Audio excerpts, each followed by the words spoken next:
বন্ধুরা, এখন ছাদ বাগানে আমাদের বাগান যেগুলি রয়েছে, বাগানে গাছগুলির মধ্যে শরতের গাছ, মানে যেগুলো শরৎকালে বেশি পরিমাণে আমাদের ফুল দেয় বা শরৎকালে মেনলি সেই গাছগুলো ফুল দেয়, সেই শরৎকাল এখন চলে এসেছে। এবং গাছগুলির মধ্যে প্রথম সারির মধ্যে যে কয়েকটা গাছ থাকে তার মধ্যে শিউলি এবং স্থলবদ্ধ একদম অপরিসীমীয়, কারণ এই গাছগুলি এত পরিমাণে ফুল দেয় এবং এত সুন্দর সুন্দর ফুল হয়, যেটা আমাদের ছাদ বাগানকে সুন্দরভাবে সাজিয়ে রাখতে অনেকটাই ভালোভাবে সাজিয়ে তুলতে পারে।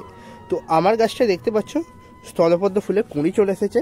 তো এখন আমরা কি খাবার দেবো যাতে করে এই কুঁড়িগুলো গাছ থেকে যাতে আর না ঝরে পড়ে, তাই সম্পূর্ণ ভিডিওটা দেখুন। এবং সারটা জানতে হলে ভিডিওটা লাস্ট পর্যন্ত দেখার সাথে সাথে অবশ্যই কমেন্টে জানাবেন আপনারা পরবর্তী যে ভিডিওগুলি চান সেগুলো কোন কোন টপিকের ওপর। তো আজকে প্রথমত স্থলপদ্ম ফুলের গাছ নিয়ে আলোচনা হবে। স্থলপদ্ম ফুলের গাছ বেসিক্যালি একটু হার্ডি প্রকৃতির প্ল্যান্ট, মানে যারা অল্প সময়ের মধ্যে বাগানে অল্প খাটনি এবং অল্প খরচের মাধ্যমে গাছ করতে চান, তারা অবশ্যই স্থলপদ্ম ফুলের গাছকে নিজেদের পছন্দের তালিকায় রাখতেই পারেন, কারণ স্থলপদ্ম ফুলের গাছ খুবই লিমিটেড পরিচর্যায় খুবই সুন্দরভাবে করা সম্ভব। একটু বড় জায়গা চাই স্থলপদ্ম ফুলের গাছের জন্য। আমি এখানে 10 ইঞ্চি গ্রো ব্যাগ দিয়েছি, তার মধ্যে গাছটা খুব সুন্দরভাবে বেড়ে উঠছে এবং গাছের মধ্যে আমরা ফুলও পেয়ে গেছি। তো এখন গাছে আমরা খাবার দেবো।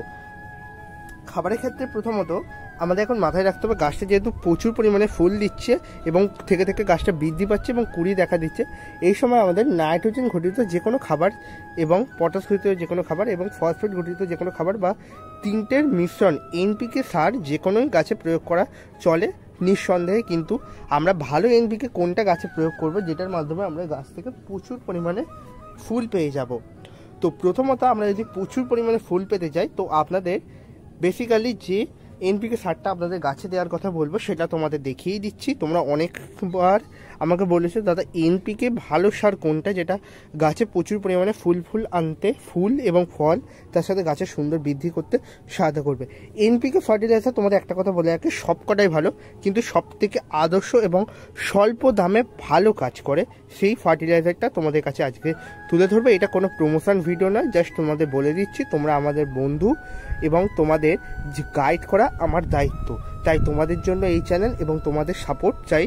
তাই আজকে আবারও তোমাদের সকলকে রিকোয়েস্ট করবে, যারা এখনও সাবস্ক্রাইব করেনি প্লিজ সাবস্ক্রাইব করে দেবে। 2K সাবস্ক্রাইবার কমপ্লিট হতে খুব বেশি আর বাকি নেই, জাস্ট সামান্য বাকি, 5-10টা সাবস্ক্রাইবার কমপ্লিট হলে 2K কমপ্লিট হয়ে যাবে। তাই তাড়াতাড়ি এই 5-10টা সাবস্ক্রাইবার আপনাদের আজকের এই ভিডিওটা থেকে আমি আশা করছি আপনারা নিশ্চয়ই এখনই সাবস্ক্রাইব করে দিচ্ছেন আশা করব। যারা সাবস্ক্রাইব করে দিচ্ছে অসংখ্য ধন্যবাদ। চলুন সারটা আপনাদের আগে দেখিয়ে দেওয়া যাক। তো আপনারা নিশ্চয়ই সকলে বুঝতে পারছেন, এটা হচ্ছে এনপিকে 10-26-26, যেটা 1 চামচ থেকে 1.5 চামচ আমরা এই স্থলপদ্ম ফুলের গাছকে এখন দেবো গাছের খাবার হিসাবে। আর এখন তেমন কিছু খাবার গাছকে দেবো না। তো অনেকে বলবে দাদা সর্ষের খোলটা কি এখন কন্টিনিউ করব? সর্ষের খোল তোমাদের এলাকায় যদি বৃষ্টি না হয় অবশ্যই কন্টিনিউ করতে পারো, কিন্তু আমাদের এখানে মাঝে মধ্যেই বৃষ্টি দেখা দিচ্ছে, তাই আমি সর্ষের খোলটা এখন একদমই গাছে দিচ্ছি না। তার থেকেও বড় কথা, এখন আর অন্য কি খাবার দেবো বা রোগ পোকা নিয়ে সমস্যাটা তো প্রচুর ভুগছো, অনেকের পাতা এরকমভাবে ফুটো করছে বা পাতা বার্ন হচ্ছে। তো এই রকম সকল সমস্যা থেকে মুক্তি পেতে গাছে প্রতি সপ্তাহে নিম তেল 1 লিটার জলে 2 ml এবং ফাঙ্গিসাইড যে কোনো সিস্টেমিক ফাঙ্গিসাইড 1 লিটার জলে 1.5 থেকে 2 গ্রাম, এর বেশি কিন্তু নয়, দিয়ে ভালো করে ঝাঁকিয়ে গাছে স্প্রে করে দেবে এবং গাছটা যাতে খুব সুন্দরভাবে বেড়ে উঠতে পারে টাইম টু টাইম খাবার দেবে। এই খাবারটা তোমরা উইকলি একবার করে দেবে, যেহেতু এখন ফ্লাওয়ারিং স্টেজে রয়েছে তাই আমাদের খাবার এখন প্রচুর দিতে হবে এবং ঠিকঠাক পরিমাণ যদি আমরা খাবার দিয়ে দিই এবং ঠিক টাইমে গাছে খাবার দিয়ে দিই তাহলে আমাদের গাছ খুব দ্রুততার সাথে বৃদ্ধি পাবে। আর তোমাদের এলাকায় যদি ঝড় হয়ে থাকে অবশ্যই কমেন্ট করে জানিও। আমাদের এখানে 3 দিন মুষলধারে বৃষ্টি, তার সঙ্গে প্রচুর ঝড় হয়েছে, মানে ঝড়ে গাছ ভেঙেছে, টব ভেঙেছে, দেখো টব ভাঙা পড়েই রয়েছে এবং ছাদ বাগানের টোটাল মানে স্ট্রাকচার ঘেটে গিয়েছে। তো শীতের আগে সম্পূর্ণ ছাদ বাগানটা রিডেকোরেট করবো, নিশ্চয়ই আপনাদের দেখতে পাবেন কি কি কাজ করছি। এবং যারা এখনো পর্যন্ত শীতের গাছ পারচেস শুরু করেননি তাদের সকলকে বলবো অনেক ভালো কাজ। আপনারা শীতের গাছ বসিয়ে ফেলতেন বা ছোটো ছোটো থামপটের চারাগুলি কিনে আনতেন, নিশ্চয়ই ডেফিনেটলি গাছগুলো আপনারা কোনো মতেই বাঁচাতে পারতেন না। যে কাজটা আমি গত বছর করেছিলাম, কিন্তু আগেরটা চারা তখন সার্ভাইভ করেনি, এবছর সেই জন্য আমি লেটেস্ট চারা পারচেস করবো। তো অনেকেই বলবে দাদা অন্যান্য ইউটিউবার মানে অন্যান্য গার্ডেনিং যে ইউটিউব চ্যানেলগুলো রয়েছে সেগুলো তো শীতের গাছে পরিচর্যা শুরু হয়ে গেছে, পরিচর্যা দেখাচ্ছে। কিন্তু আমি একটা কথা তোমাদের বলে রাখি, তোমরা যদি ওই ভিডিও দেখে তোমরা যদি শীতের গাছ এক্ষুনি থেকে কেনা শুরু করে দাও, অবশ্যই তোমাদের গাছ ফুল তো দেবেই না, কিন্তু গাছের গ্রোথ হবে না এবং গাছ মারা যেতে বাধ্য। এই প্রচুর বৃষ্টির মধ্যে আবহাওয়া একটু শীতল হোক, মিনিমাম দুর্গাপুজোর আগে আমরা সমস্ত গাছের চারা কিনে ফেলবো, তারপর পরিচর্যা শুরু হবে এবং শীতের আসল খেলা শুরু সেই সময় থেকে। তো স্থলপদ্ম ফুলের গাছের যেটা তোমাদের বলার, এখন তোমরা অনায়াসে যে কোনো স্থলপদ্ম ফুলের গাছ কিনে এনে বসাতে পারো। নর্মাল মাটি, ভার্মি কম্পোস্ট, বালি এবং কিছুটা হাড় গুঁড়ো, শিংকুচি, নিমখোল আর বাদাম খোল এবং সিউইড। তোমরা যে সিউইড ব্যাপারটা না জানো তো অবশ্যই কমেন্ট করে বলে দেবে, আমি নিশ্চয়ই তোমাদের উত্তর দিয়ে দেওয়ার চেষ্টা করব যতটা জানি। তো এই সমস্ত জিনিসগুলো তোমরা ভালো করে মিক্স করবে, করে মাটিটা বানিয়ে রেখে দাও এবং গাছ কিনে নিয়ে আসার অন্ততপক্ষে 1 সপ্তাহের মধ্যে গাছটা বসিয়ে ফেলবে, তাহলেই গাছে সুন্দর গ্রোথ হয়ে যাবে খুব সুন্দরভাবে। তো শীতের গাছের মাটিটা নিয়ে একটা ডিটেল ভিডিও তোমাদের অবশ্যই দেওয়া দরকার, তোমরা অনেকেই বলছিলে, তো সেই ভিডিওটা তোমরা পেয়ে যাবে ডেফিনেটলি খুব তাড়াতাড়ি। তো এখন আগে স্থলপদ্ম ফুলের গাছ এবং শিউলি ফুলের গাছের পরিচর্যাটা তোমরা দেখে নাও, এরপর নেক্সট যে ভিডিওটা আসবে সেটা তোমাদের আগেই বলে দিচ্ছি, স্থলপদ্ম ফুলের গাছের ওপর ভিডিওটা আজকে এলো এবং নেক্সট ভিডিওটা আসবে শিউলি ফুল গাছের ওপর, কারণ শরতের রানী আমরা শিউলি এবং স্থলপদ্মকেই বলে থাকি।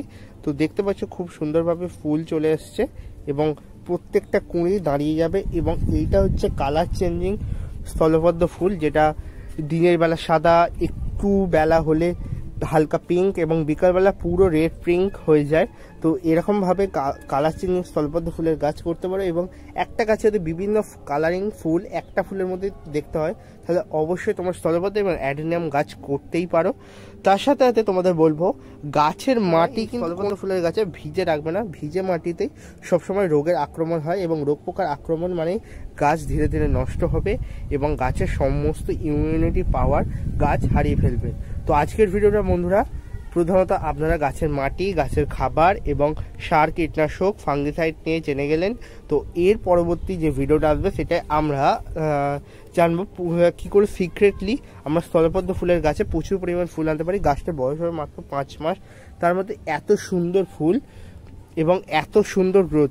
ইতিমধ্যেই একবার মানে তোমরা জানো স্থলপদ্ম ফুলের গাছ অনেক যে অনেক গাছ রয়েছে যেগুলো বছরে 2বার ফুল দেয়, সেই ক্ষেত্রে আমার এই গাছটা একবার ফুল দিয়ে দিয়েছে। তো এখন আবার শরৎকাল মানে এই গাছে ফুল দেয় আলটিমেট টাইম, সেই সময়তেই গাছটা ফুল দেওয়ার জন্য আবারও রেডি হচ্ছে। তোমাদের কাছে স্থলপদ্ম ফুলের গাছ হচ্ছে ডেফিনেটলি আমাকে জানিয়ে দাও কমেন্ট করে, এবং কমেন্ট বক্স ফাঁকা রইলো তোমাদের সঙ্গে। যারা যারা সাবস্ক্রাইব করছো অবশ্যই কমেন্টে জানিয়ে দেবে যে দাদা আমি সাবস্ক্রাইব করেছি, এবং আমার নিশ্চয়ই ভালো লাগবে তোমরা এই যোগদান করছো আমাদের চ্যানেলের জন্য, এবং এই ছোট্ট চ্যানেলকে তোমরা সাপোর্ট করে ধীরে ধীরে বড় করে তুলবে, এটাই আমি কামনা করছি। তো আজকের ভিডিওটা বন্ধুরা এখানেই এন্ড করলাম। তো তোমাদের অনেকটা স্থলপদ্ম ফুলের গাছ নিয়ে নিশ্চয়ই ক্লিয়ার করতে পারলাম। তো ডেফিনেটলি আজকের ভিডিওটা মনোযোগ সহকারে তোমরা দেখেছো আশা করবে, এবং ভিডিওটা মনোযোগ সহকারে দেখার জন্য অসংখ্য অসংখ্য ধন্যবাদ। চলো আবার দেখা হচ্ছে পরবর্তী সময় আরেকটি নতুন ব্র্যান্ড নিউ ভিডিওর সাথে তোমাদের সকলের সাথে।